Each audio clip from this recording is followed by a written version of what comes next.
வேப்பமரத்துக்கு கீழே ஒரு 16 வயசு பையனா மழையோ வெயிலோ ராத்திரியோ பகலோ எதுக்கும் கவலைப்படாமல் அந்த வேப்பமரத்துக்கடியிலேயே தியானத்திலேயே இருப்பான் இந்த சின்ன பையன். எத்தனையோ பேர் இந்த பையன்கிட்ட நீ ஒரு முட்டாள், நீ ஒரு பைத்தியக்காரன், நீ ஒரு ஃபக்கீரி என்னெல்லாம் சொன்னாலும் அப்போ இந்த சின்ன பையன் சொல்லுவானா, நீ என்னை பைத்தியக்காரனா நான் ஒரு பைத்தியக்காரன் தான், நீ என்னை ஒரு ஃபக்கீர்னு கூப்பிட்டேன்னா நான் ஒரு ஃபக்கீர் தான், நான் நீ எதுவாக என்ன நினைக்கிறியோ நான் அதுதான் அப்படின்னு அப்போவே இந்த சின்ன பையன் எல்லாருக்கிட்டேயும் சொல்லுவானா. அப்போ இந்த சின்ன பையன் எப்பயுமே தியானத்தில் இருக்கிறத பார்த்து இந்த ஷிரடி கிராம மக்கள் எல்லாம் அவங்களுக்குள்ளே பேசிப்பாங்களாம். என்னடா மழை வந்தாலும் இந்த பையன் ஓட மாட்டேங்கிறான், அப்படி வெயில் அடித்தாலும் ஓட மாட்டேங்கிறான், காற்று புயல் எதுக்கும் கவலைப்பட மாட்டேங்கிறான், அவனை முட்டாலும் திட்டினாலும் அவன் கவலைப்பட மாட்டேங்கிறான், அவனை அடித்தாலும் அவன் கவலைப்பட மாட்டேங்கிறானே, இந்த பையனுக்கு ஏதாவது ரொம்ப சொல்ல முடியாத அளவுக்கு ஒரு பெரிய சக்தி இருக்குமோ அப்படின்னு எல்லாரும் அவங்களுக்குள்ளே பேசிப்பாங்க. ஆனால் யாருமே இந்த சின்ன பையன்கிட்ட எதுவுமே கேட்டதில்லை. இந்த சின்ன பையன் எதுனாலும் தாங்கிப்பாரான், அடித்தாலும் தாங்கி, நிறைய பேர் கல்லெல்லாம் விட்டு அடிக்கும் போதும் இந்த சின்ன பையன் எதை பற்றியும் கவலைப்படாமல் அந்த தியானத்திலேயே அவரை குருவை நினச்சிண்டே எப்பயும் தியானத்தில் தான் இருப்பாராம். சரி, இந்த சின்ன பையன் கொஞ்ச நாள் இந்த வேப்பமரத்துக்கு அடியிலே இருந்து தன்னுடைய குருவை பார்க்கணும், உடனடியாக பார்க்கணும் அப்படின்னு நினச்சிட்டு அந்த ஷிரடின்ற கிராமத்துலேருந்து இந்த சின்ன பையன் கிளம்பிட்டானா. சரி, நம்ம குருவை தேடி போவோம், கண்டிப்பாக நம்ம குரு நம்மளுக்கு காட்சி கொடுப்பார் அப்படின்னு சொல்லி அந்த இடத்துலேருந்து இந்த சின்ன பையன் கிளம்பி இந்த குருவை தேடி போயிட்டே இருக்கானா. அந்த இடத்துல இந்த சின்ன பையன் ஒரு இடத்துக்கு போய் அந்த குரு கிட்ட மனசார வேண்டிக்கிறானா, அந்த மாதிரி இப்போ நீங்கள் எனக்கு காட்சி கொடுத்தாதான் நான் திரும்ப ஷிரடின்ற கிராமத்துக்கு போவேன் அப்படின்னு இந்த சின்ன பையன் மனசார சொல்லிகிட்டே இருக்கான். அப்போ இந்த குரு என்ன சொல்கிறார் அப்படின்னா, நீ திரும்ப அந்த ஷிரடின்ற கிராமத்துக்கு நீ போனன்னா இந்த வேப்ப மரத்துக்கு அடியில் 4 ஜோதி நீ அங்கே பார்ப்ப, ஜோதி வடிவமாக நான், நீ, உங்கள் அப்பா அம்மா நம்ம 4 பேரும் ஜோதி ரூபமாக அந்த வேப்ப மரத்துக்கு அடியில் இருப்போம், அதுதான் குருஸ்தானம் அப்படின்றாராம். இன்றைக்கும் ஷிரடியில் அந்த குருஸ்தானில் நீங்கள் பார்த்தீங்கன்னா அந்த 4 விளக்கு சத்தியமாக எரிஞ்சுன்னு தான் இருக்குது. கூட்டம் ஒரு பெரிய காரணத்தினால அது இப்போ யாராலையும் பார்க்க முடியாது. ஆனால் அந்த விளக்குக்கு போய் எண்ணெய் ஊற்றுறதோ நெய் ஊற்றுறதோ யாரும் பண்ணுறது கிடையாது. ஆனால் அந்த 4 விளக்கு இன்றைக்கும் எரிஞ்சுன்னு இருக்கிறது, இது உண்மையான ஒரு சத்தியம். நான் சொல்கிறது ரொம்ப வருஷம் முன்னாடி போனவங்க இதை கண்டிப்பாக பார்த்துருப்பாங்க, அவங்களுக்கு நான் சொல்கிறது சத்தியம்னு தெரியும். இந்த பையன் சரி குரு நம்ம கூட ஜோதி வடிவமாக நம்ம கூடயே இருப்பார் அப்படின்னு சொல்லி சரி இந்த இடத்துலேருந்து போகலாம் அப்படிங்கும்போது தூப் அப்படின்ற ஒரு கிராமத்தில் ஒரு மரத்துக்கடியில் இந்த பையன் என்ன பண்ணுறான்னா, சரி நம்ம கொஞ்ச நேரம் ஹுக்கா பிடிச்சிட்டு இங்கேருந்து போகலாம் அப்படிங்கும்போது சரி ஹுக்கா பிடிக்க உட்காரலாங்கும் போது அந்த இடத்துல ஒரு ஆள் போகிறாராம். அந்த குதிரை சேனத்தை பின்னாடி தூக்கிட்டு போகும்போது இந்த சின்ன பையன் கூப்பிட்றாராம், ஹே சந்த்பாய் இங்கே வா அப்படின்னு கூப்பிட்ட உடனே அவருக்கு அவர் மிரண்டு போயிட்டாராம். யாரா இங்கே என் பேரை சொல்லி கூப்பிட்றது, நம்ம இவ்வளோ ஒரு பெரிய ஆள் ஆச்சு இந்த கிராமத்தில், என்ன யார் பேரை சொல்லி கூப்பிட்றது அப்படின்னு பார்க்கும்போது இந்த சின்ன பையன் அந்த சந்து பட்டேல் கிட்ட கேட்குறாராம், இதற்காக நீ இந்த குதிரை சேனத்துவம் பின்னாடி வச்சுட்டு இருக்க அப்படின்னு கேட்கும்போது இந்த சந்த்பாய் சொல்கிறாராம், இல்லை என்னோட குதிரை ரொம்ப மாதம் முன்னாடி தொலைஞ்சு போச்சு, நானும் தேடிகிட்டே இருக்கேன், 2 மாதமாக நான் தேடுறேன், ஆனால் என்னோடய குதிரையை கண்டுபிடிக்கவே முடியல, அதை தேடின்னு தான் நான் போயின்னு இருந்தேன் அப்படின்னு சொல்லும்போது இந்த சின்ன பையன் சொல்லலாம், பக்கத்தில் ஒரு நாளா இருக்கும், அதாவது ஒரு இந்த பாண்ட் மாதிரி அங்கே இருக்கும், அங்கே போய் நீ பார் அப்படின்னு ரொம்ப கேஷுவலாக அந்த சின்ன பையன் சொன்னோடனே இந்த சந்துபாய் ஓடி போகிறாராம். நம்ம தேடின்னு இருக்கும்போது யாராவது இது சொன்னால் உடனே நம்ம போய் பார்ப்போம், அந்த மாதிரி ஏதோ ஒரு டைமில் கிடைக்கலாமோ அப்படின்ற ஒரு சின்ன நம்பிக்கையில் போகும்போது அந்த குதிரை அங்கே இருந்து தான். அதை பார்த்த உடனே இந்த சந்துபாய்க்கு மிரண்டு போயிட்டாராம்.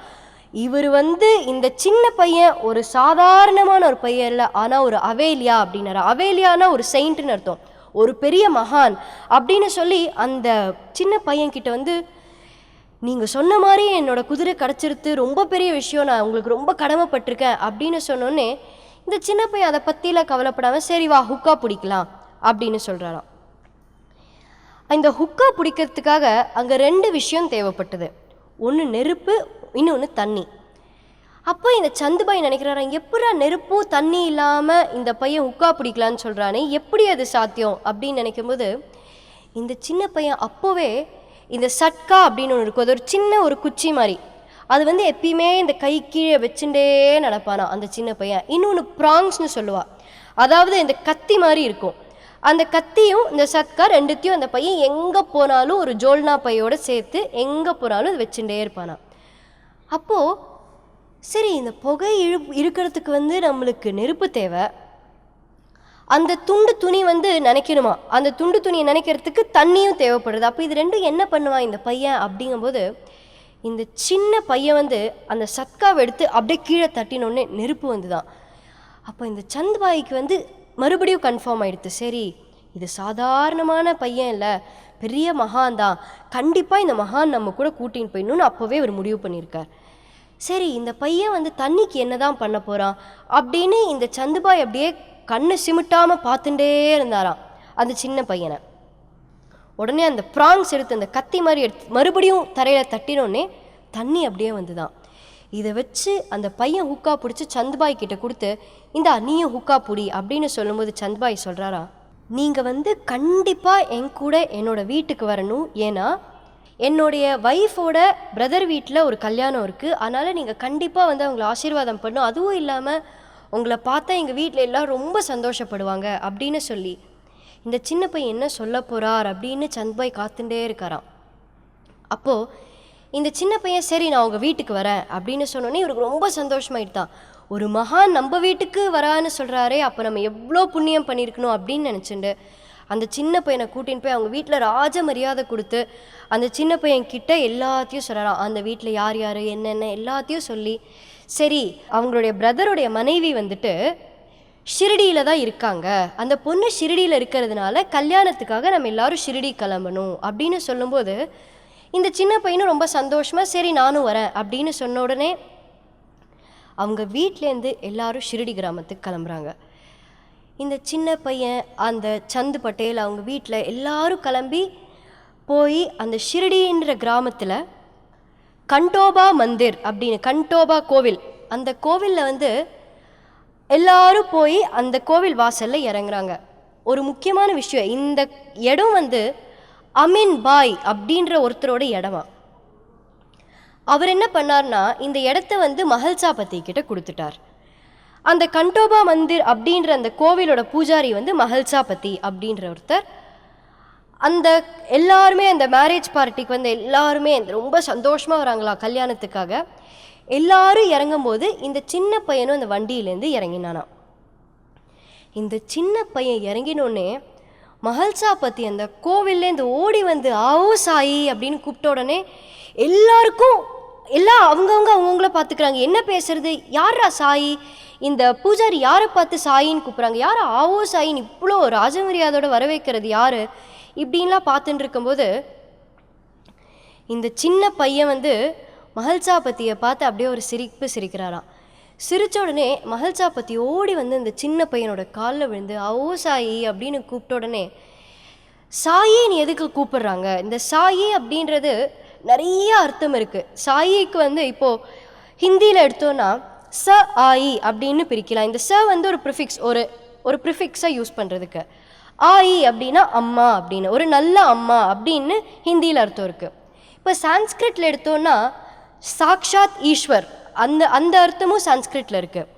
அப்போது ஆவோ சாயி ஒரு நல்ல அம்மாவை வரவேற்கிறதா அந்த ஆவோ சாயி அப்படின்ற ஒரு அர்த்தம். இந்த மஹல்சாபதி ஆவோ சாயி அப்படின்னு சொன்ன உடனே தான் கூட இருந்த எல்லாருக்கும் சந்துபாய்க்கும் சேர்ந்து என்ன புரிஞ்சுதுன்னா, ஓ இந்த பையன் அப்போ முன்னாடியே இதுக்கு ஷிரடி கிராமத்துக்கு வந்திருக்கான் அப்படின்னு. உடனே இந்த மஹல்சாபதி அவரை வரவேற்று அவருக்கு பூவெல்லாம் போட்டு அவ்வளோ சந்தோஷமாக வரவேற்கிறாராம். அப்போது வந்து அந்த கூட இருக்கிற மக்கள் எல்லாம் அந்த மஹல்சாபதி ஆவோ சாயி அதுன்னு கூப்பிட்டதுக்கப்புறம் தான் அவரை சாயி பாபா அப்படின்னு கூப்பிட ஆரம்பித்தாங்களாம். சாயினா அம்மா, பாபானா இந்த வடமாநிலத்தில் அப்பா அப்படின்னு சொல்கிறது. சாயி பாபா அப்படின்றதுக்கு அப்போலேருந்தான் இந்த மகானுக்கு சாயி பாபா அப்படின்ற ஒரு பேர் வந்தது. அப்போது பாபா வந்து மஹல்சாபதி கிட்ட கேட்டவும் இந்த கண்டோபா மந்திர்லேயே நான் இருக்கலாமான்னு கேட்டபோது மஹல்சாபதி சொன்னாராம், இல்லை இங்கே இருந்தால் நிறையா பேர் வந்து நீ இருக்கிறதுக்கு வேணான்னு சொல்லுவாங்க, அதனால் பக்கத்திலேயே ஒரு பாழடைந்த மசூதி இருக்குது, அந்த மசூதியில் போய் நீ இரு அப்படின்னு சொல்லி அந்த சின்ன பையன், அதாவது மகான் சாய் பாபா இந்த துவாரகா மயில், அந்த பாடடைந்த மசூதியை தான் துவாரகா மயி அப்படின்ற ஒரு பேர் கொடுத்தார். அந்த துவாரகா மயில ரொம்ப சந்தோஷமாக எதையுமே எதிர்பார்க்காம அவ்வளோ அந்த மசூதி பார்க்கறதுக்கு ரொம்ப கொடூரமாக இருந்துதான் அந்த மசூதி. அந்த மசூதியில் எதையும் கவலைப்படாமல் அந்த மகான் அங்கே இருந்தாராம். எப்படி மஹல்சா பற்றி அந்த பாபாவை ஆவோ சாயின்னு கூப்பிட்டு பாபா எப்படி சந்தோஷமாக வெல்கம் பண்ணாரோ, இந்த நிதர்சன வாழ்க்கையில் சத்தியமான விஷயம் என்னென்னா, நீங்களும் பாபாவை சந்தோஷமாக ஆத்மார்த்தமான பக்தியோட பாபாவை ஆவோ சாயின்னு கூப்பிடுங்க. உங்களுக்கு என்ன கஷ்டம் இருந்தாலும் அதை பற்றி நீங்கள் கவலையே பட வேணாம். பாபா உங்களுக்காக, உங்கள் கூடையே இருப்பதற்காக உங்ககிட்ட ஓடி வருவார்ன்றது சத்தியம்.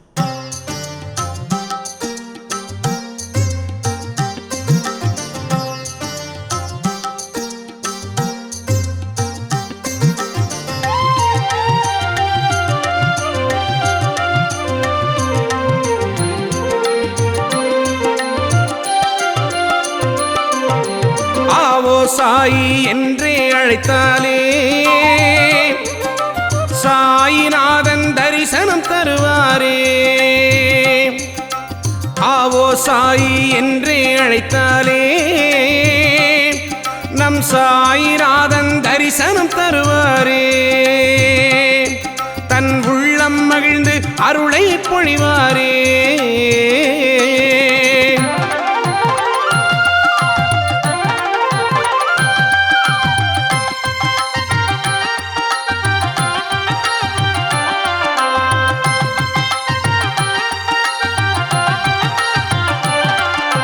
வாசல் தெளித்து கோலம் வரைந்து மாவிலை தோரண வாயிலை அமைத்து, வாசல் தெளித்து கோலம் வரைந்து மாவிலை தோரண வாயிலை அமைத்து, நறுமண மலர்களால் மாலையும் தொடுத்து, நறுமண மலர்களால் மாலையும் தொடுத்து, பட்டாடை சாத்தி பரவசம் கொள்வோம். சாயிநாதன் தரிசனம் தருவாரே,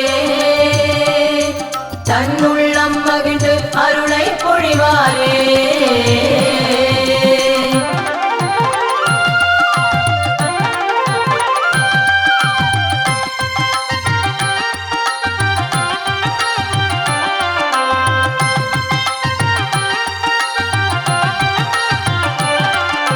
கனிந்த பழங்கள் ஒரு புறம் வைத்து, தித்திக்கும் இனிப்புகள் மறுபுறம் வைத்து, கனிந்த பழங்கள் ஒரு புறம் வைத்து, தித்திக்கும் இனிப்புகள் மறுபுறம் வைத்து, பல வகை பலகாரம் இலையினில் வைத்து, பல வகை பலகாரம் இலையினில் வைத்து, பணிவுடன் நாமே விருந்து படைப்போம். சாயிநாதன் தரிசனம் தருவாரே,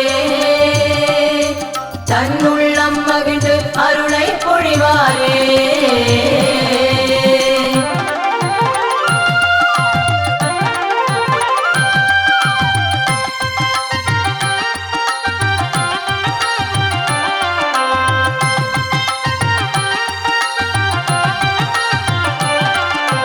ஜாதி மதங்கள் பேதமே இன்றி சமத்துவமாக அனைவரும் கூடி, ஜாதி மதங்கள் பேதமே இன்றி சமத்துவமாக அனைவரும் கூடி, சத்குருநாதன் நாமங்கள் பாடி, சத்குருநாதன் நாமங்கள் பாடி, நடனமே ஆடி ஆனந்தம் அடைவோம். சாயிநாதன் தரிசனம் தருவாரே,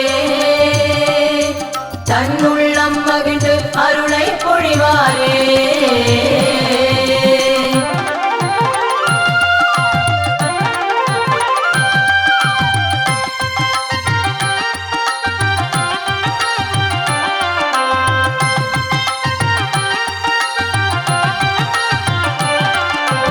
அறுவகை சுவையுடன் பிரசாதம் வைத்து, அன்புடன் நாமே நைவேத்தியம் செய்து, அறுவகை சுவையுடன் பிரசாதம் வைத்து, அன்புடன் நாமே நைவேத்தியம் செய்து, அடியவர் மனதுடன் வயிறும் குளிர, அடியவர் மனதுடன் வயிறும் குளிர, அன்னதானம் செய்தே மகிழ்வோம். சாயிநாதன் தரிசனம் தருவாரே,